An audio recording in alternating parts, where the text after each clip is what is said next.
Hello my dear students, today we are going to discuss the problems associated with the chain.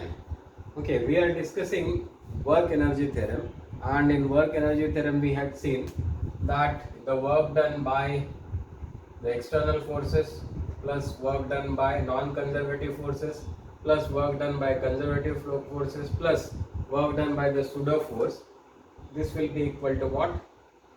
Delta K, that is change in the kinetic energy.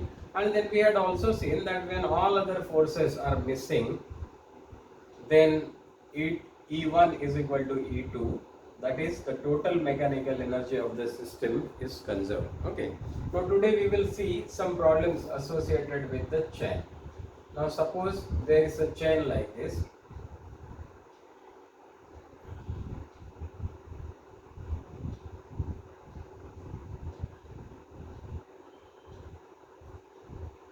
Okay, suppose there is a chain like this, and say this is the reference level. The total length of the chain is L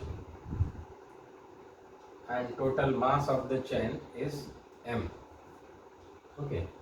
Now we want to find out the potential energy of this chain. What we will do, we will take a small element of this chain. Okay. Suppose this is a small element. The mass of this small length element of the chain is dm, and this element is located, say, at a distance y from this reference level. Okay. Now the mass of this is dm, so the potential energy of this small length element du is equal to what? Dm mass into g into this h. H is in this case what? Y. Here. Now the length, total length of this chain is L and the total mass is M. So what is mass per unit length? So mass per unit length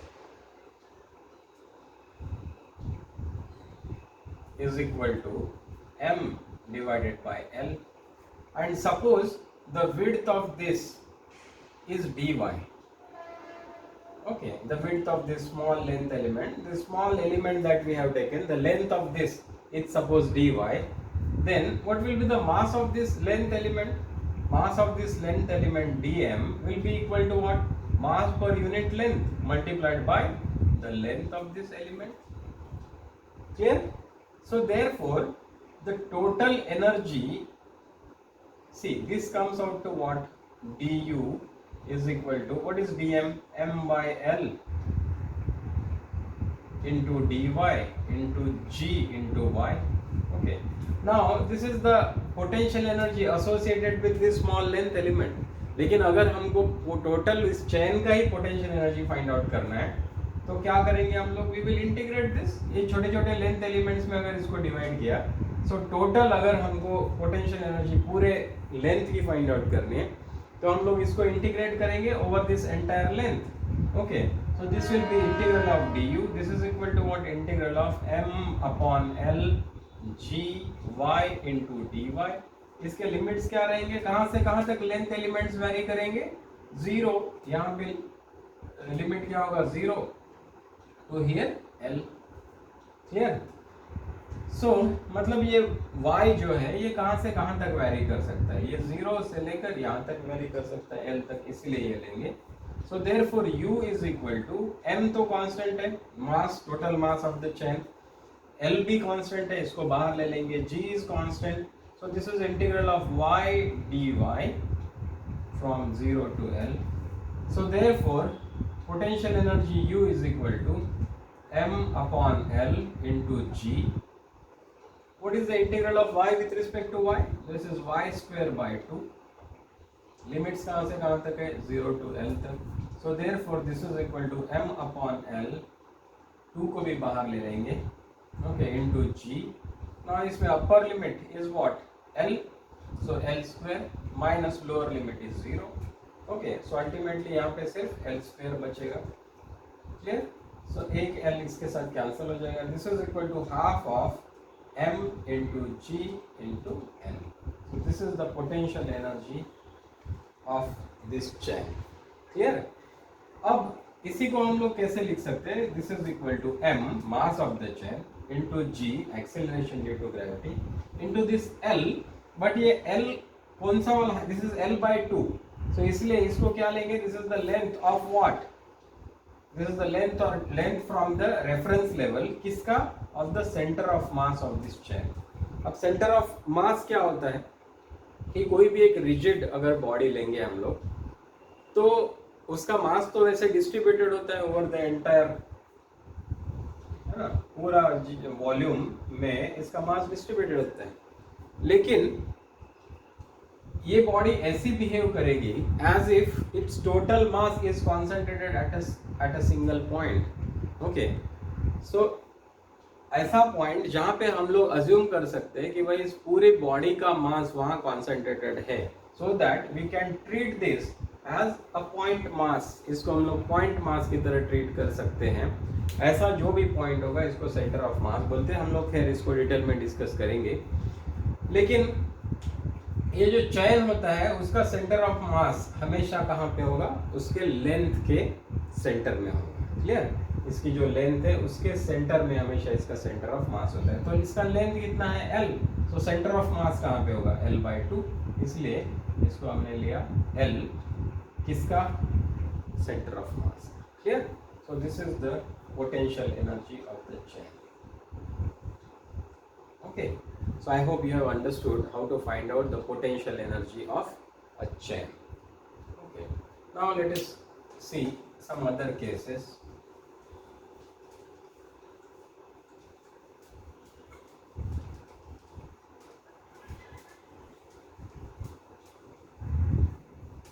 Now suppose we have got a structure like this. There is a chain.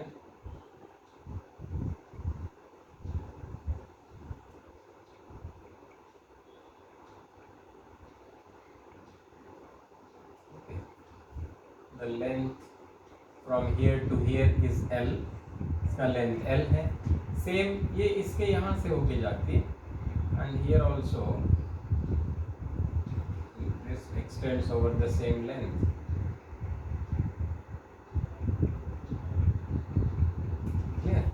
So total length of the chain is 12. अब यहाँ से यहाँ तक का ये जो distance है, the radius is r. Okay, so यहाँ से यहाँ तक का लेंथ कितना हो गया, pi r. Now suppose this pi r is very very small as compared to 2l, the total length of this chain. So therefore we can neglect this, just this pi r. Clear? Now हम लोगों को ये find out करना है कि what is the potential energy of the system. Okay, इस पूरे system का पोटेंशियल एनर्जी फाइंड आउट करना है, and this one, this pulley is massless. Okay, तो हमको जो भी पोटेंशियल एनर्जी फाइंड आउट करना है वो किसका फाइंड आउट करना है, सिर्फ इस चैन का। अभी हम लोग क्या करेंगे, we will take, we see for potential energy we need some reference level. So ये सपोज यहाँ पे रेफरेंस लेवल हमने ले लिया। ओके, नाउ यहाँ पे we can treat this as consisting of 2 chains of length L each. तो इसका पोटेंशियल एनर्जी कितना होगा ना, अभी अभी हमने देखा था कि potential energy is equal to m into g into L, लेकिन क्या, किसका, सेंटर ऑफ मास का। दिस लेंथ मतलब distance from the centre of distance of the centre of mass from the reference level. Okay, अब यहाँ से अगर हम लोग देखेंगे तो इसका सेंटर ऑफ मास कहाँ होगा, L by 2 पे होगा। ओके, अब total mass of the system is से m। ओके, सो इस चैन का मास कितना होगा, m by 2, इसका कितना होगा, m by 2। So potential energy U is equal to इसका mass that is m by 2 into g into ये कितना है, L by 2। क्लियर? और लेकिन ये रेफरेंस लेवल से नीचे है, इसका मतलब this potential energy will be what, negative. So this is the potential energy of this. Again, the potential energy of this will also be same. Clear? So therefore, the total potential energy comes out to be, ये कितना होगा, 2 times of, minus होगा 2 times of mg/L/4, 2 to the 4, 2 है इसलिए 2 times, so this is equal to minus of half of m into g into L. This is the potential energy of this system consisting of these two chains. Clear? So I hope you have understood this, because this is very easy. All you have to remember is how to find out the potential energy of the chain. If its mass is given, if its length is given, you know, आप लोगों को पता है कि इसका centre of मास कहाँ पे होगा, इसके लेंथ के सेंटर में होगा। और इतना पता चलने के बाद पोटेंशियल एनर्जी फाइंड आउट करना बहुत ही आसान है। Total mass multiplied by g into distance of the centre of mass from this reference level. ये कितना है? L/2। सो देयरफॉर इस हाफ का पोटेंशियल एनर्जी इतना होगा और इस हाफ का पोटेंशियल एनर्जी इतना। क्लियर? सो m/2 हमने इसलिए नहीं लिया है कि मास को भी हाफ करना है, मास तो इसका पूरा लिया है हमने। टोटल मास इस सिस्टम का m है, इसलिए इसका m/2 और इसका m/2, इसलिए ये। क्लियर? सो मास को हाफ नहीं करना है, मास तो जितना है उतना ही लेंगे। Okay, so this is another example.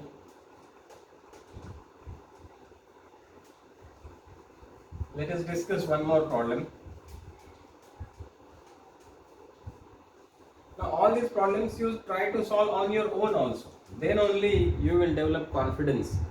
Okay, then only you will be confident in handling unknown problems. Otherwise मुश्किल हो जाएगा।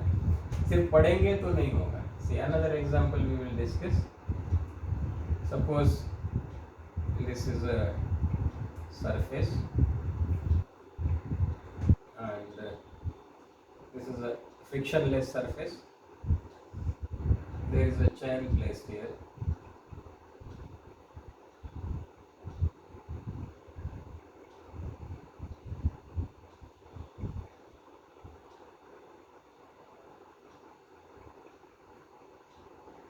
Okay.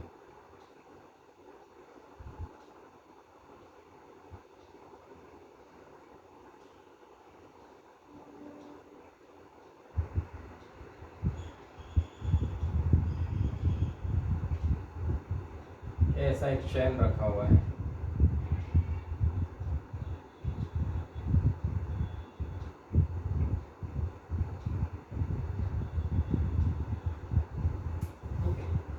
इसका जो टोटल लेंथ है इसका 1/3 L/3 यहाँ है और 2/3 ऑफ L यहाँ पे है। The total mass of this chain is m and length is L. So therefore mass per unit length कितना होगा? m/L. Clear? Now what you have to do is find the potential energy of the chain. Okay, इस chain का potential energy हम लोगों को find out करना है। अभी पोटेंशियल एनर्जी के लिए सबसे पहली चीज जो हम लोगों को जरूरी होती है वो होती है रेफरेंस लेवल। ओके, तो रेफरेंस लेवल, सपोज यहाँ पे हम लोग रेफरेंस लेवल लेते हैं। If this is the reference level, तो ये जो पोर्शन है इसका तो पोटेंशियल एनर्जी विल बी 0। सो सिर्फ पोटेंशियल एनर्जी किसका होगा? सिर्फ इसका। सो इसके लिए हमारे पास फॉर्मूला अवेलेबल है। This is equal to what? m mass. अब इसका मास कितना होगा? भाई टोटल मास m है तो 1/3 पार्ट का मास कितना होगा? m/3। Okay, this is the mass of this part multiplied by g multiplied by इसका सेंटर ऑफ मास कहाँ पे होगा? भाई इस ये टोटल जितना भी लेंथ होगा इसके बीच में, अब ये लेंथ है ही कितना? L/3। सो इसका हाफ मतलब L/6। So this is L/6। ये रेफरेंस लेवल है, इसके नीचे है इसलिए this is minus. So this comes out to -mgl divided by 18। Okay, so this is the potential energy of this system which is placed like this. Clear? I hope you have understood this. ये reference level लेंगे कहीं भी। अच्छा, reference level कहीं भी लिया जा सकता है, कोई दिक्कत नहीं है। तो रेफरेंस लेवल लेंगे और उसके टर्म्स में we will find out the total potential energy of this system. Okay. Now अगर ऐसा दिया हुआ है कि एक चेन है जो इनिशियली ऐसी रखी हुई है। Now this is placed on a frictionless surface. Okay, ये frictionless surface पे है।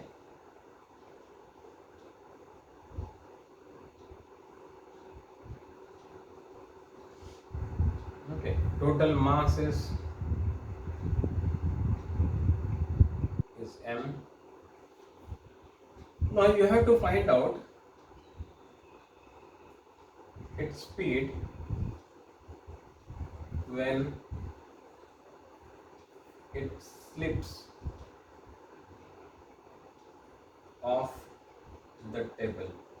इस टेबल से जब स्लिप हो जाएगा उस पॉइंट पे इसका स्पीड कितना है, इसका वेलोसिटी कितना है, ये हम लोगों को फाइंड आउट करना। Now as you can see इस चेन का 2/3 पार्ट तो यहाँ रखा हुआ है, लेकिन 1/3 part is like this. Clear? अब इसके कारण होगा क्या, कुछ मास यहाँ पे हैंग कर रहा है, यहाँ पे तो फ्रिक्शन है नहीं, so it will experience net force in the downward direction, ये उसको पुल करेगा, so therefore it will start sliding down. बराबर है? सो ये इनिशियल पोजीशन तो ऐसा है।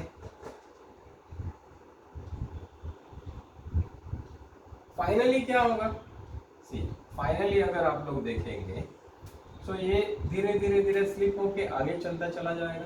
ओके, सो ये नीचे आता चला जाएगा। In the end this entire chain will come like this.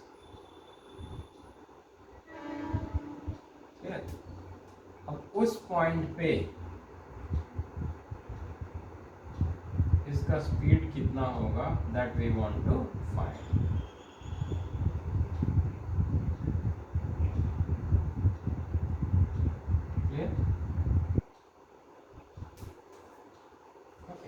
जब ये यहाँ पे चला आएगा तब इसका स्पीड क्या होगा ये हमको फाइंड आउट करना है। अब ये कितना है, दिस इज L। तो ये स्लिप क्यों हो रहा है, स्लिप किसके कारण हो रहा है, this is only because of the gravitational force which is the conservative force, और दूसरा तो कोई फोर्स वर्क परफॉर्म नहीं कर रहा है। इसका मतलब क्या है, total mechanical energy must be conserved because only conservative force is performing work. अब जब यहाँ पे था तब उस केस में what is the initial potential energy, initial potential energy यहाँ पे रेफरेंस लेवल लेंगे तो इसका तो पोटेंशियल एनर्जी 0 है। इस चीज का पोटेंशियल एनर्जी अभी हमने फाइंड आउट किया था, this is equal to minus of mgl divided by 18। Here kinetic energy, initial kinetic energy कितना है, 0। स्टार्टिंग में when it starts the velocity is 0, therefore put kinetic energy is 0। अब finally यहाँ पे देखेंगे तो what is the final potential energy। अब देखिए ये पूरा का पूरा लेंथ यहाँ पे है, so इस पॉइंट पे सेंटर ऑफ मास कहाँ पे है, this is at L/2, इसके बीच में होता है जैसा कि मैं बोल चुका हूँ। So therefore potential energy is equal to minus of m total mass into g into this is how much, L/2। so ये हो गया हमारा final potential energy. Final kinetic energy क्या होगा, this is equal to half of m into v square, v is the velocity। clear? so you now know that there is conservation of energy, so therefore E1 must be equal to E2।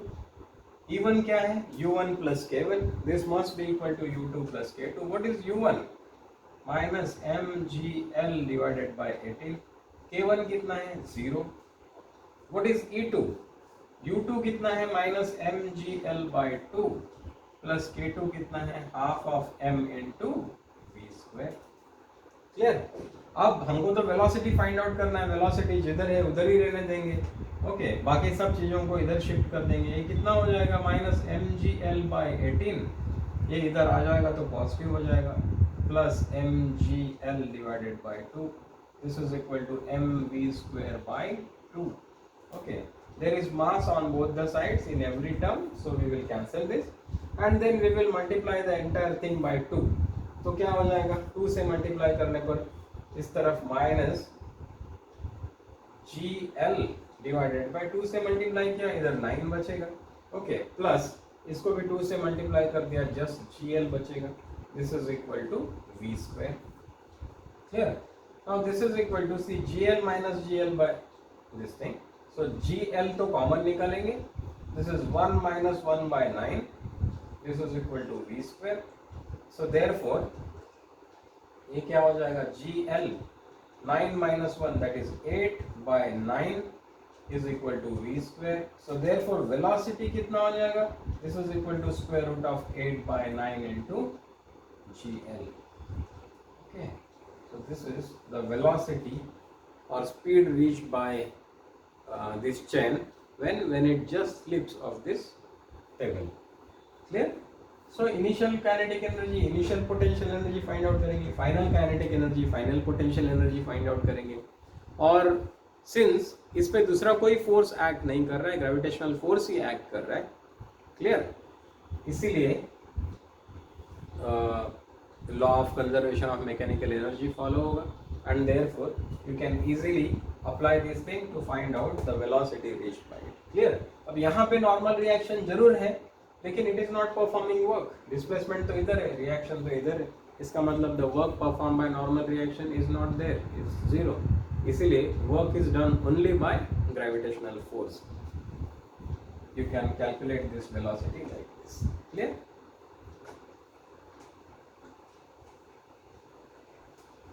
We will discuss one more problem.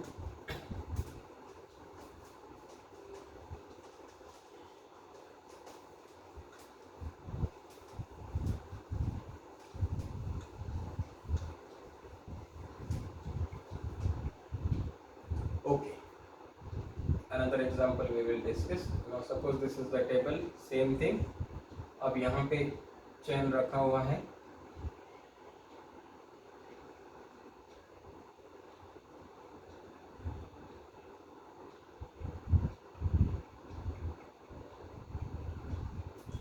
Okay, this is 2/3 of L and this is L by 3, 1/3 of L. अब इसमें क्या करते हैं, एक force लगा देते हैं F. Okay, जिसके कारण ये इस तरफ पुल किया जाएगा. Now we want to find out if force F is applied so that the chain is pulled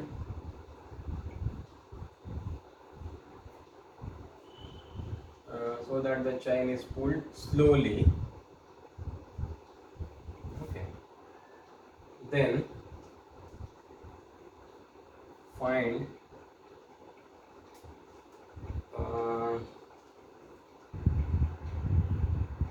find the work done by this force. Okay, एक फोर्स अप्लाई करेंगे जो क्या करेगा, इस चेन को पुल करेगा इधर. लेकिन कैसे पुल करेगा? स्लोली. इसका मतलब क्या है, अभी एट टाइम t1 पे जितना स्पीड होगा और उसके बाद में एक छोटा सा time t2 after some small time T2 पे जब हम लोग वेलोसिटी लेंगे तब वेलोसिटी में कोई डिफरेंस होगा ही नहीं. क्लियर? स्लोली पुल कर रहे हैं मतलब क्या है, there is no difference, no change in the velocity. इसका मतलब क्या है, half of mv1 square must be equal to half of mv2 square. मतलब there is no change in the kinetic energy. कब? If it's pulled slowly. अगर इसको slowly pull कर दिया जाए तो change in the kinetic energy delta K is equal to 0. ये चीज हमको समझना जरूरी है. जब भी हम लोग ये बोलेंगे कि भाई ये स्लोली पुल कर रहा है तो समझ जाना कि भाई change in the kinetic energy is 0. अब ये क्या करेगा, धीरे धीरे इधर पुल करता चला जाएगा. फाइनली ये भी इधर यहाँ पे ऊपर आ जाएगा. Clear? So work done by this force when the chain is on the table. जब ये टेबल पे होगा तब कितना वर्क परफॉर्म कर चुका होगा. अब देखिए, what is the initial potential energy? This is L by 3. So we know that this is equal to minus mgl divided by 18 from the previous example. Okay, A तो रेफरेंस लेवल है हमारा, इसलिए इसका तो पोटेंशियल एनर्जी 0 है. जितना भी होगा इसी का होगा. क्लियर? अब kinetic energy K1 is equal to K2 क्योंकि it is cooled slowly, so we will not bother about the kinetic energy. Now what is the final potential energy? जब ये पूरी तरह से ऊपर आ चुका होगा तब नीचे तो कुछ भी नहीं है, ये रेफरेंस लेवल है, तो पोटेंशियल एनर्जी कितना होगा? 0. सो देयरफॉर अब इसमें एक्सटर्नल फोर्स वर्क कर रहा है, इसका मतलब work done by external force must be equal to E2 minus E1, final mechanical energy minus initial mechanical energy. जब वर्क डन ये 0 होता है तब उस केस में E2 minus E1 is equal to 0, therefore E2 is equal to E1 या E1 is equal to E2, ऐसा लेते हैं हम लोग. बट इस केस में ऐसा नहीं है, work is being done by some external force जिसको कि हम लोगों को फाइंड आउट करना है. So work done by this external force is equal to E2. E2 कितना है? U2 प्लस K2, ये तो 0 है, U2 भी 0 है, K2 माइनस K1 इज 0, तो हम लोग इसको लेंगे नहीं. so E2 माइनस E1 लेने के बजाय since delta K is equal to 0, so हम लोग डेल्टा U लेंगे, सिर्फ U2 माइनस U2 कितना है? 0 minus what is U1? Minus mgl divided by 18. Clear? So then this work done is equal to what? mgl divided by 18, plus minus minus plus हो जाएगा. So this is the work performed by this external force that is applied on this chain. Clear? So this is how we have to solve the problems associated with chain. I hope you have understood how to solve them. I know I think you have fairly understood how to find out the potential energy in case of a chain. Okay, thank you very much for watching this video.